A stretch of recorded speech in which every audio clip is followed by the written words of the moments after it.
আগামীকাল ৩০শে মে SSC notification published হবে নবম, দশম এবং একাদশ, দ্বাদশ স্তরের শিক্ষক নিয়োগের ক্ষেত্রে। তো নোটিফিকেশন পাবলিশড হওয়ার আগে গেজেট নোটিফিকেশন সেটাও কিন্তু পাবলিশড হবে। নোটিফিকেশন পাবলিশড হওয়ার আগেই পাবলিশড হতে হয়। এই গেজেট নোটিফিকেশনটা কি? এখানে মূলত কোন নিয়মে পরীক্ষা হবে, পরীক্ষার এলিজিবিলিটি ক্রাইটেরিয়া কি বা কি কি নিয়মগুলো থাকছে পুরো পরীক্ষা বা পদ্ধতিতে, সেই বিষয়টা বিস্তারিতভাবে লেখা থাকে। অর্থাৎ বলা যেতে পারে যে রুলস পরীক্ষার। এখন বিভিন্ন সংবাদ মাধ্যম সূত্রে যে খবরটা পাওয়া যাচ্ছে এবং আজকের পত্রপত্রিকার প্রতিবেদনেও এই খবরটি প্রকাশিত হয়েছে যে এসএসসির যে গেজেট নোটিফিকেশন সেটি আজকেই প্রকাশ পেতে চলেছে। এবার আজকে কখন প্রকাশ পাবে সেটি বলা হয়নি, সেটি রাতের দিকেও প্রকাশ পেতে পারে।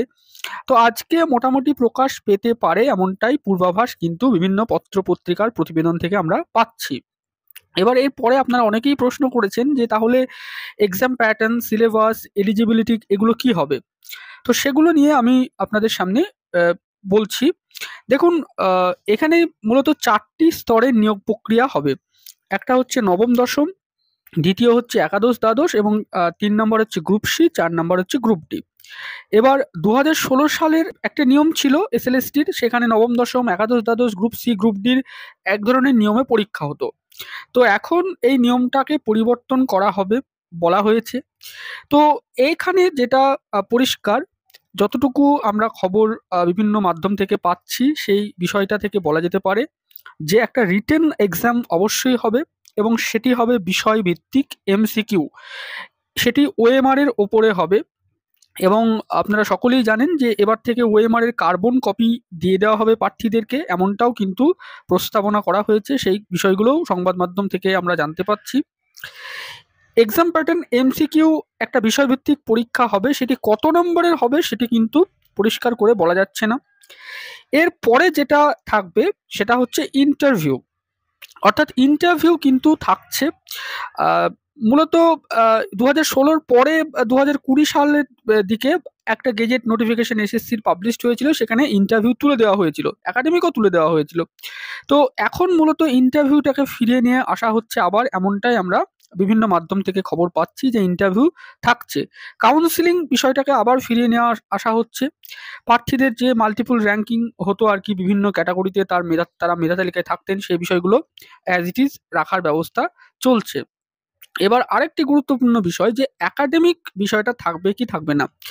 দেখুন, একাডেমিক বিষয়টা থাকবে কি থাকবে না এই নিয়ে কিন্তু কোনো পরিষ্কার বিষয় এখনো অবধি আমরা জানতে পারিনি। এটি গেজেট নোটিফিকেশন পাবলিশড হলে তবেই বুঝতে পারবো। তবে এটুকু পরিষ্কার যে একাডেমিকের ওয়েটেজ কিন্তু কমিয়ে দেওয়া হবে, যদিও বা থাকে। মানে একাডেমিকটা যেমন 2016 সালে থাকতো 35 নম্বরের এবং সেখানে মাধ্যমিক, উচ্চ মাধ্যমিক, গ্র্যাজুয়েশন একদম বিএড অবধি প্রত্যেকটা স্তরের একাডেমিকে নম্বর দেওয়া থাকতো এবং সেই নম্বরটা থাকতো প্রায় 35। তো এই নম্বরটিকে কিন্তু কমিয়ে আনা হচ্ছে বা কমিয়ে আনা হবে, এরকমটাও কিন্তু বিভিন্ন মাধ্যমে বলা হচ্ছে। যদিও আমরা সঠিকভাবে জানি না যে এই একাডেমিকটা আদৌ থাকবে কি থাকবে না। তো যেহেতু নতুন প্রার্থীরা পরীক্ষায় বসবেন, এবার এই যে বলা হয়েছে মোট ভ্যাকান্সি 44,203, সেখানে যদি একটিই পরীক্ষা হয় নতুন পুরাতন সবাই মিলে, তাহলে ডেফিনেটলি একাডেমিকটা রাখা আমার মনে হয় না সঙ্গত হবে। তার কারণ এখন বর্তমান দিনের নতুন প্রার্থীদের সাথে পুরাতন প্রার্থীরা একাডেমিকে একদম আলোকবর্ষ দূরে পিছিয়ে পড়বে। তো তার ফলে এসএসসি নিশ্চয়ই এটা জানবে যে এটা রাখা মানে একটা বিপদ একাডেমিকের বিষয়টা। তো জানি না রাখবে কিনা, কিন্তু পরীক্ষা যদি আলাদা আলাদা করে হয়, মানে 2016 সালের প্রার্থীদের জন্য আলাদা পরীক্ষা বা আলাদা একটা নিয়োগ এবং এর পরবর্তীতে যে নতুন 20,000 ভ্যাকান্সি সেখানে একটি আলাদা নিয়োগ, তাহলে কিন্তু পুরাতন প্রার্থীদের নিয়োগের ক্ষেত্রে একাডেমিকের বিষয়টা অল্প হলেও রাখা হতে পারে, কিন্তু নতুনদের জন্য একদম একাডেমিকটা তুলে দেওয়া হতে পারে।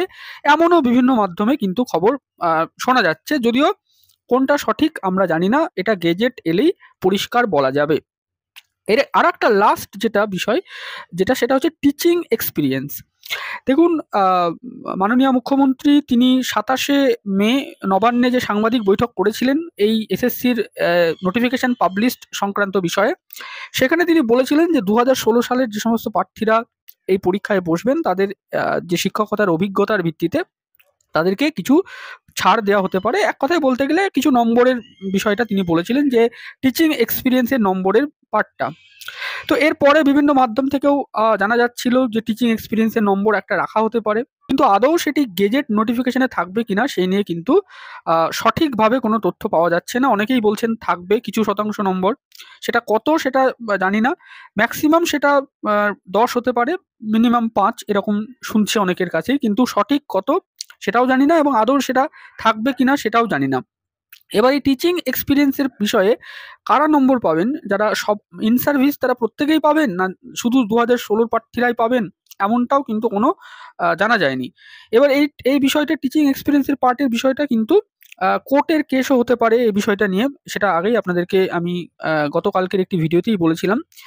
তো যাই হোক, একাডেমিকের বিষয়টা তো বললাম, টিচিং এক্সপিরিয়েন্সের পার্টটাও এখনো অবধি সেটা শিওর নয় যে আদৌ সেটি থাকবে কি থাকবে না, বা থাকলেও সেটি কত নম্বর থাকছে বা কিভাবে তার বিন্যাস হচ্ছে সেটি দেখার বিষয়। এবার আরেকটি প্রশ্ন আপনারা করছেন সকলেই, যে এলিজিবিলিটি বা যোগ্যতা কি হবে।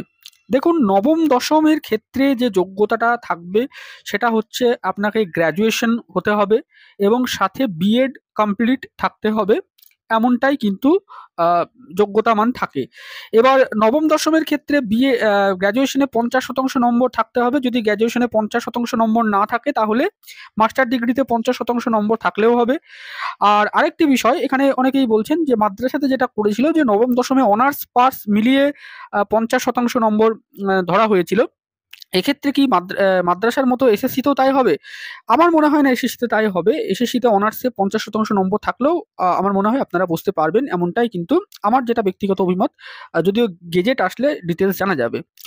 আর একাদশ দ্বাদশের ক্ষেত্রে আপনাকে মানে মাস্টার ডিগ্রি কমপ্লিট থাকতে হবে, এমএ কমপ্লিট থাকতে হবে কনসার্ন সাবজেক্টে, মানে আপনি যে সাবজেক্টে পার্টিসিপেট করবেন, যে সাবজেক্টে পরীক্ষা দেবেন সেই সাবজেক্টেই আপনাকে কিন্তু এমএসসি কমপ্লিট থাকতে হবে এবং তার সাথে বিএড কমপ্লিট থাকতে হবে।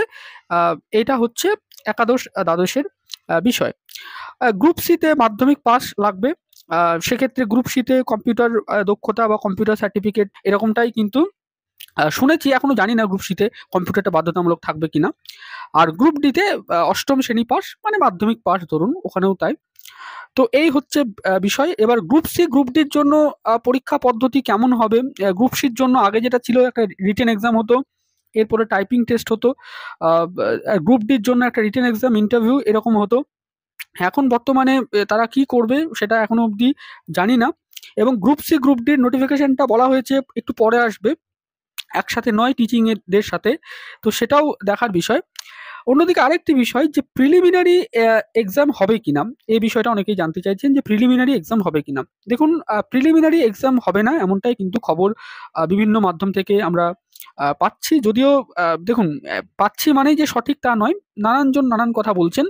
কিন্তু প্রিলিমিনারি এক্সাম থাকবে না কেন বলছি, সময় খুব কম, 31শে ডিসেম্বরের মধ্যেই স্কুল সার্ভিস কমিশনকে সবকিছু কমপ্লিট করতে হবে এবং তারা একটা ডেডলাইনও দিয়েছে। আপনারা শুনেছেন মাননীয় মুখ্যমন্ত্রীর মুখে যে 15ই নভেম্বর সম্ভবত প্যানেল পাবলিশড করবে এসএসসি, এবং 20শে নভেম্বর থেকে তারা কাউন্সিলিং শুরু করবে এবং পুরো নিয়োগ প্রক্রিয়াটিকে তারা ডেডলাইনের মধ্যেই কমপ্লিট করবে, এমনটাই তারা বলেছে। এবং এটাকে কিন্তু সুপ্রিম কোর্টে হলফনামা দিয়ে তাদেরকে জানাতে হবে। তো বিষয়টা কিন্তু খুব ডিফিকাল্ট এসএসসির জন্য, যে তারা এই ডেডলাইনটাকে মানে যদি তারা না ফলো করতে পারে, তো তার ফলে এত কম সময়ের মধ্যে প্রিলি নেওয়া, সাবজেক্টের পরীক্ষা নেওয়া, এটা খুব ডিফিকাল্ট হয়ে যাবে। তার ফলে আমার মনে হয় না প্রিলি হবে, এবং প্রিলিটা হবেই না হয়তো। আর সিলেবাসের বিষয়টা, যে সাবজেক্ট ভিত্তিক যে পরীক্ষাটা হবে, মেন্স পরীক্ষা মূলত একটাই পরীক্ষা হবে, সেটা হচ্ছে সাবজেক্ট ভিত্তিক, সেটা 9-10 হোক, 11-12 হোক। তো এই সাবজেক্ট ভিত্তিক পরীক্ষার ক্ষেত্রে সিলেবাস কি হবে? সিলেবাস দেখুন, আমার যেটা ব্যক্তিগত মতামত, সিলেবাসের কোনো পরিবর্তন হবে না। সিলেবাস আগের যেটা ছিল, মূলত রিসেন্ট মাদ্রাসা সার্ভিস কমিশনের যে পরীক্ষাটা হলো সেখানে যে সিলেবাস ছিল সেই সিলেবাসই থাকবে। এবার ল্যাঙ্গুয়েজের ক্ষেত্রে সিলেবাসের কিছু হেরফের যদি হয়, সেটা হওয়ার সম্ভাবনা থাকলেও থাকতে পারে। ল্যাঙ্গুয়েজের ক্ষেত্রে সাধারণত হয়, কোনো টপিক সেখানে অ্যাড হতেও পারে, বাট নর্মাল অন্য সাবজেক্টগুলোর ক্ষেত্রে সিলেবাস কিন্তু অ্যাজ ইউজুয়াল যা ছিল 2016 SLST-তে সেম থাকবে। তো এই হচ্ছে বিষয়। আপাত অর্থে গেজেট নোটিফিকেশন যখন পাবলিশড হবে তখন আমরা বিষয়টি ডিটেলসে জানতে পারবো। আপাত অর্থে যতটুকু আমার অনুমান ভিত্তিক আমি এবং বিভিন্ন মাধ্যম পত্রপত্রিকা থেকে বিভিন্ন খবর যা সংগ্রহ করেছি সেইটা সম্পর্কে আপনাদেরকে একটা ছোট্ট পূর্বাভাস দেওয়ার চেষ্টা করলাম। পরবর্তীতে দেখা যাক যখন গেজেট নোটিফিকেশন পাবলিশড হবে তখন এক্সাম প্যাটার্ন, সিলেবাস, সমস্ত বিষয়গুলো একাডেমিক থাকছে কি থাকছে না, টিচিং এক্সপিরিয়েন্স থাকছে কি থাকছে না, থাকলে কত থাকছে, ইন্টারভিউ কত মার্কস থাকছে, লিখিত পরীক্ষায় কত মার্কস থাকছে, পুরো বিষয়গুলো আমরা জানতে পারবো। আর আরেকটি পার্ট অনেকেই জিজ্ঞাসা করছেন যে লিখিত পরীক্ষায় মাদ্রাসার মতো কোনো নেগেটিভ থাকবে কিনা। দেখুন সেটা তো এইভাবে বলা যাবে না নেগেটিভ থাকবে কি থাকবে না। ন্যাচারালি আমার মনে হয় নেগেটিভ না থাকার সম্ভাবনাই রয়েছে। তবে দেখা যাক গেজেট নোটিফিকেশন পাবলিশড হলে বিষয়টি বোঝা যাবে। এবং লাস্ট একটি বিষয় আমি বলব, যেটা আপনারা অনেকেই আপনাদের কোয়ারিজ যে দুটো পরীক্ষায় বসতে পারবো কিনা, নবম দশম এবং একাদশ দ্বাদশ। তো মাদ্রাসাতে কিন্তু দুটোতে বসতে পারা যায়নি যেহেতু, তার জন্য সকলে এই প্রশ্নটা করছেন। আমার মনে হয় দুটো পরীক্ষাতেই সকলে বসতে পারবেন, দুটো পরীক্ষাতেই বসতে পারবেন। আমার মনে হয় এটা, যদিও গেজেট নোটিফিকেশন এলে বিষয়টা বোঝা যাবে, তবে দুটো পরীক্ষাতেই বসতে পারবেন। আর অ্যাপিয়ারিং বিএড নিয়ে আমি বলেছিলাম, যারা প্রশ্ন করেছিলেন যে অ্যাপিয়ারিং বিএড বসতে পারবে কি পারবে না, আমি পরিষ্কার বলেছিলাম যে অ্যাপিয়ারিং বিএড বসা কিন্তু মানে সম্ভব নয়। এটা আমার মতামত। আমি জানি না এসএসসি কি করবে, কিন্তু অ্যাপিয়ারিং বিএড বসতে আমার মনে হয় দেবে না। দেখা যাক কি হয়। যদি বসতে দেয় তাহলে ভালো, যারা অ্যাপিয়ারিং করছেন তারাও সুযোগ পেলে ভালো। তো ভিডিওটি এই পর্যন্তই। ভিডিওটি শেষ অবধি দেখার জন্য আপনাদের সকলকে জানাই অসংখ্য ধন্যবাদ।